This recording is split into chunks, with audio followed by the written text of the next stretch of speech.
안녕하세요. 저는 김관영이라고 합니다. 제 별명은 대학로 삐끼 목사인데요. 제가 이제 기독교 연극 뮤지컬 이런 쪽을 만들어서 또 대학로와 일반 공연장에서 공연을 해온 지가 올해로 이제 33년째가 됐습니다. 예, 초기에 극단 말죽거리라는 팀을 창단해서 그 팀과 함께 대학로에서 공연할 때는 온라인 예매라는 게 없어가지고 대학로의 마로니에 공원에 티켓박스 하나 큰 게 있었고 그 앞에서 사람들이 공연을 선택하던 시절이 있었습니다. 그 시절에는 흔히 말하는 호객행위를 하지 않으면 어느 극장에도 사람들이 갈 수가 없는 그런 때였기 때문에 제가 대학로에서 한 시즌마다 한 6년, 7년 정도 대학로 삐끼 생활을 했는데요. 기독교 연극의 사람들을 끌고 가고 싶어서 제가 그렇게 했더랬었는데 그 통합 측의 정재후 목사님이시라고 글쟁이가 한 분 계시는데 그분이 어느 날 마로니에 공원 앞을 지나가시다가 저를 보고서 제 곁에 오셔가지고 이거 완전히 대학로 삐끼 목사네 이렇게 하셨어요. 그리고 그분이 어디에 통합 측의 글에다가 저를 한번 소개해 주셔가지고 그때부터 제 별명이 대학로 삐끼 목사가 됐습니다. 사람들이 예수님을 알 수만 있다면 또 예수님의 십자가의 복음을 생명으로 받을 수만 있다면 삐끼면 어떻고 뭐면 어떻겠습니까? 저의 남겨진 삶의 소망은 더 많은 이들이 말씀의 영광을 보는 것이고 더 많은 분들이 십자가의 복음을 생명으로 받는 것인데 특별히 한국교회 다음 세대가 이렇게 복음을 생명으로 받아서 거듭난 그리스도인이 되고 정말 예수 그리스도의 복음의 영광을 위해서 드려지는 한평생을 기꺼이 드리는 이런 놀라운 믿음의 다음 세대가 일어나게 하는 것, 그게 저의 남겨진 삶의 유일한 목적입니다. 근데 그와 같이 다음 세대 친구들이 복음을 만나고 또 말씀의 그런 영광을 그들이 함께 보는 일에 저희가 이제 작은 실험을 사실 30년 동안 해온 것입니다. 근데 제가 처음 33년 전에 성춘향전이라고 하는 뮤지컬을 기독교 뮤지컬을 올렸습니다. 기독교 뮤지컬인데 왜 성춘향전일까 궁금하실 텐데 성자를 이렇게 거룩할 성자를 쓰고 일본인 학자들의 연구에 근거해서 이 춘향전이 후기 필사본들에 참여한 사람들이 천주교인이었기 때문에 박해받는 천주교인들이 이몽룡을 다시 오실 예수님으로 또 핍박을 받는 춘향이를 핍박 중에 있는 그리스도인들로 이렇게 그렇게 상정해서 필사를 했다라고 하는 그런 기록들을 좀 근거해서 저희가 춘향전을 기독교적인 시각으로 한번 다루은 적이 있었습니다. 그게 이제 극단 말죽거리의 창단 공연이었는데요. 그 공연을 하고 있을 때, 그래서 몇 편의 뮤지컬을 올렸을 때, 그때 교계 어떤 기자분께서 저한테 갑자기, 그때는 제가 전도사 시절인데, 전사님은 왜 뮤지컬을 하세요? 그 당시 한국교회는 뮤지컬을 모를 때였습니다. 연극은 교회에서 많이들 하고 계셨지만, 뮤지컬이라는 장르는 생소할 때인데, 그런 질문을 하셨어요. 근데 그때 저도 모르게 대답을 그렇게 했습니다. 저 잘 모르겠지만 앞으로 우리 다음 세대 아이들이 이 뮤지컬이라는 그릇에 복음을 담아서 전해줄 때 아이들이 잘 받을 수 있는 때가 오지 않을까 그런 생각을 해서 누군가는 이 뮤지컬을 준비해야 될 것 같아서 부족하지만 제가 좀 해보려고 합니다. 이런 대답을 30여 년 전에 했더랬습니다. 근데 지금 30년이 지난 지금 아시는 분들은 아시지만 한국이 미국의 브로드웨이 다음 가는 뮤지컬 강국이 됐습니다. 이제는 뮤지컬 그 시장에서도 한국이 정말 큰 힘을 발휘하는 시대가 됐는데요.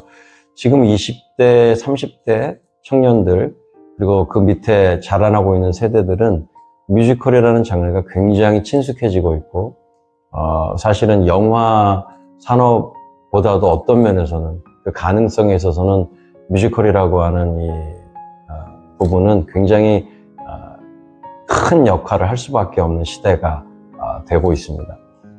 그래서 저는 한국교회가 이런 저희들의 작은 실험의 결과들을 조금 함께 알아주시고 또 기도해 주셨으면 좋겠다는 생각을 하고 있습니다. 저희가 7년 전에 광야 아트 센터라고 지금 불리워지는 기독교 뮤지컬 전용관을 냈습니다. 첫 해에 저희 초중고 대학생의 관객 비율이 11% 정도였거든요. 지금 7년이 지난 지금은 저희 관객의 거의 40% 이상이 초중고 대학생입니다. 한국교회의 주일학교가 사라져가고 있고 다음 세대가 점점 약화되고 있는 이 시점에서 저는 이 뮤지컬이라는 그릇에 복음을 담아서 다음 세대 아이들에게 증거하는 일이 굉장히 필요한 시대라고 생각하고 있습니다. 이런 결과들을 바라보면서 저희들은 어떻게 해서든지 한국교회의 복음의 전통이, 또 믿음의 전통이 우리 다음 세대 아이들에게 계속 이어지는 일에 이 뮤지컬이라는 그릇을, 이 통로를 적극적으로 더 활용해 보고자 여러 가지 준비들을 하고 있습니다. 저는 하나님께서 구약에 모세에게 주셨던 마지막 명령을 기억합니다. 모세에게 주셨던 라스트 미션이, 마지막 명령이 사실 노래를 만들어서 그 노래를 이스라엘 백성들이 부르게 함으로써 오고 오는 세대에 하나님의 역사하심과 하나님의 말씀에 대한 증거가 되게 하시는 것. 이것이 사실은 모세에게 주셨던 마지막 사명이었거든요. 제가 이제 남은 기간이 얼마인지 아직 모르지만, 어떤 분들은 아직 젊은데 왜 그러냐 하실지 모르지만, 삶이라고 하는 것은 언제든지 주님 부르시면 끝내고 가야 하는 것이니까 저의 남겨진 삶에 있어서 유일한 소망을 말하라고 누군가 저에게 물어보신다면 저는 이렇게 말하고 싶습니다.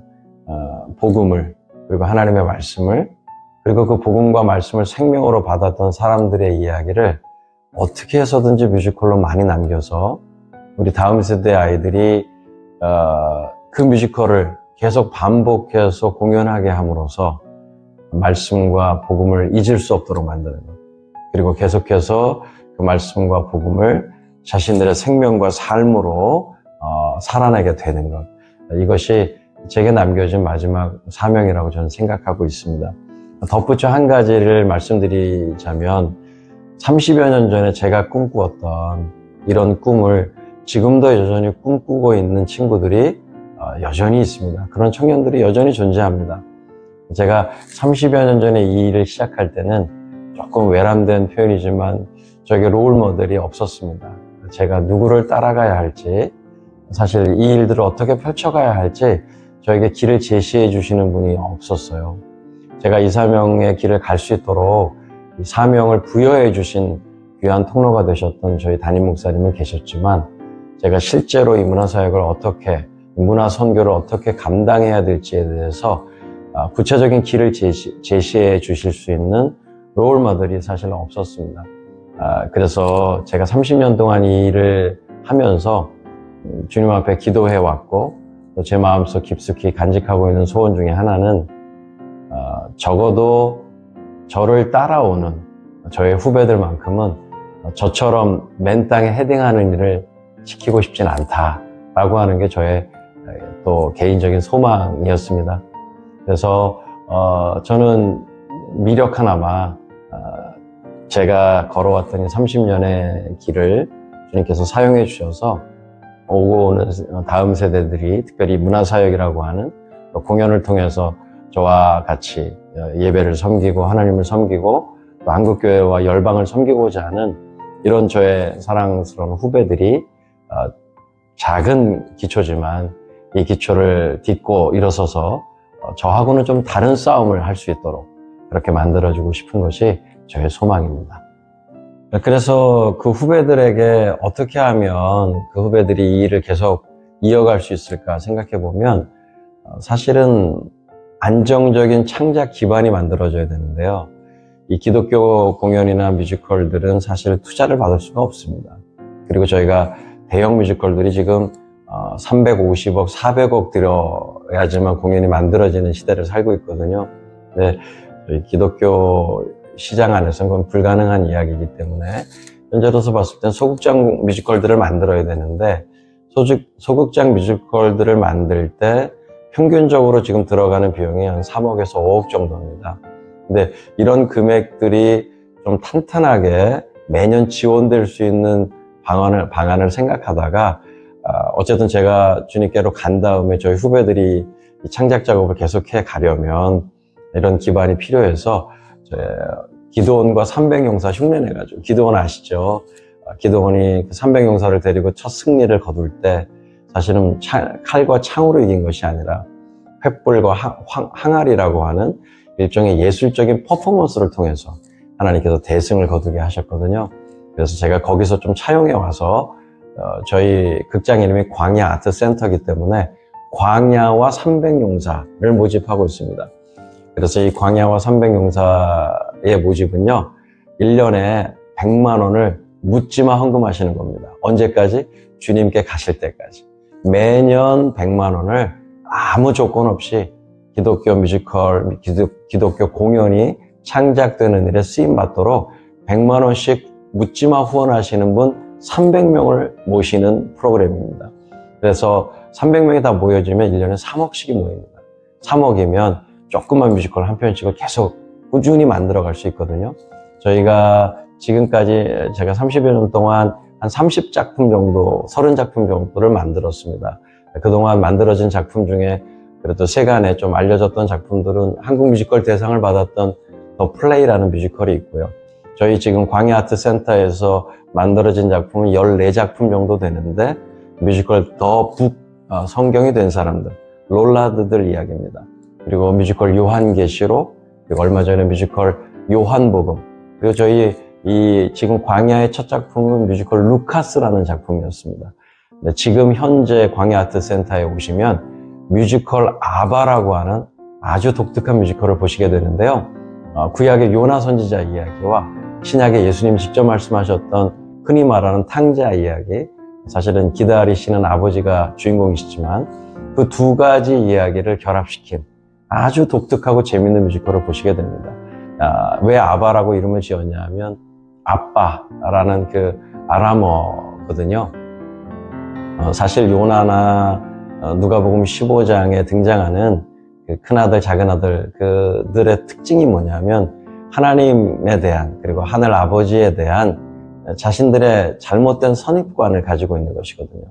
자신들만의 틀을 가지고 하나님을 섬기려고 하는 그런 고집스러운 형태를 보이는 어떤 대표적인 인물들이기 때문에 그들이 그들의 틀을 깨고 더 크고 놀라우신 아버지의 뜻을 따라 아버지의 진정한 기쁨이 되는 아들들로 그렇게 돌아올 수 있는 그런 계기를 만들고 싶어서 뮤지컬 아바를 만들었습니다.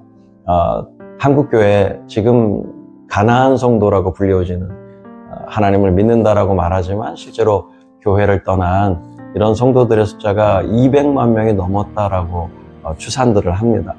저희 뮤지컬 아바 이번에 만들고 기도하면서 간절히 기도하고 있습니다. 지금도 이번 공연에 이런 가나안 성도님들이 많이 오셔서 사실 가나안 성도님들의 아픔이 많지만 또 그러나 어떤 면에서 보면 그분들이 가지고 있는 교회는 이래야 한다, 또 하나님은 이러셔야 한다라고 하는 고정적인 틀들도 사실은 갖고 계시는 분들이시기 때문에 이번 공연을 통해서 그런 틀들이 좀 성령의 은혜 가운데 깨어지고 부족하고 연약하지만 교회로 돌아와서 함께 하나님을 섬기는 귀한 일들이 일어나기를 바라는 마음에서 뮤지컬 아바를 제작했습니다.